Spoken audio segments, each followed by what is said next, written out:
पूर्णपणानं सीबीआयकडे दिला गेला पाहिजे. काही जरी म्हणलं, 1 मिनिट माननीय मुख्यमंत्र्याला या बोलल्याचं वाईट वाटेल,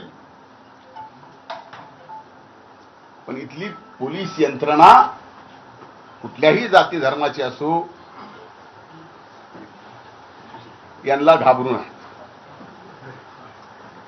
म्हणून करते करविते ह्या सगळ्या गोष्टीचे तेच आहे. गंगाधर काळकुटे यांना डुकरासारखं धोरण लिहून मारू, अशा पद्धतीचा जो दादा गरड नावाचा जो कार्यकर्ता आहे, त्यांनी तुम्ही धमकी दिल्याचं सांगतोय. कार्यकर्ता कबुली सुद्धा मी धमकी दिली. अरे गंगाधर माझा चांगला मित्र आहे. आता एवढी मैत्री की सांगू का, मैत्रीचा खुलासा करू. त्या सभेत मी बोललो होतो, त्या सभेत मी बोललो होतो की एका माझ्या मित्रांनी 1:15 वाजता मला फोन केला, तू सभेला येणार आहेस का, आठवतं का सुरेश? मी त्यावेळेस त्याला म्हणलं काय नक्की नाही बाबा, काय भुजबळ साहेब कशी येते त्याच्यावरती माझं ठरणार आहे. नाही नाही म्हणले, तुम्ही येणार नसाल तर आम्ही गोंधळ करायचा ठरविला. ते रेकॉर्ड माझ्याकडे आहे. हेच ते काळकुटे. लोकसभेला फॉर्म भरला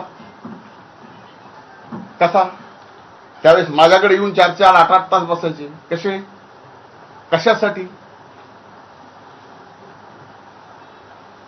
फॉर्म भरला पण प्रचार नाही का?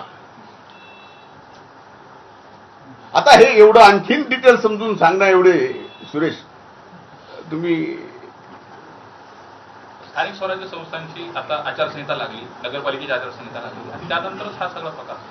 आता तुम्हाला याच्यातनं तरी काहीतरी समजावं की हे कशासाठी चाललंय, आणि सगळ्यांचाच टार्गेट फक्त धनंजय मुंडे काय? एवढ्या जणाला आवरण नाही का काय? मी